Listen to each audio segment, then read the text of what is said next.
வணக்கம். நாம ரொம்ப அமைதியா வாழ்ந்துட்டு இருக்கிற இந்த பூமி உண்மையில ஒருபோதும் அமைதியா இருக்கிறதே இல்ல. நமக்கு கீழே நகரங்களையே நகர்த்துற, புதுசா மலைகளையே உருவாக்குற பிரம்மாண்டமான சக்திகள் வேலை செஞ்சுட்டே இருக்கு. அந்த சக்திகளை பத்தி தான் நாம இன்னைக்கு விலாவாரியா பார்க்க போறோம்.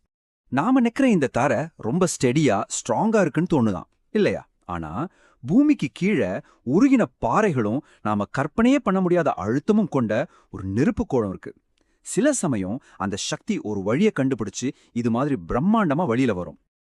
அப்போ ஒரு கேள்வி வருது இல்லையா? நமக்கு கீழே இருக்கிற தரை திடீர்னு அசையும் போது உண்மையில என்னதான் நடக்குது? மலைகள் ஏன் நெருப்ப கக்குது? வாங்க இந்த ரகசியங்கள் எல்லாம் ஒன்னொன்னா பார்க்கலாம். நம்ம இந்த பயணத்துல என்னென்ன பார்க்க போறோம்னா, முதல்ல நம்ம கிரகம் ஏன் இவ்ளோ ரெஸ்ட் இல்லாம இருக்குன்னு பார்ப்போம். அப்புறம் நிலநடுக்கங்களுக்கு பின்னால இருக்கிற சயின்ஸ் என்ன,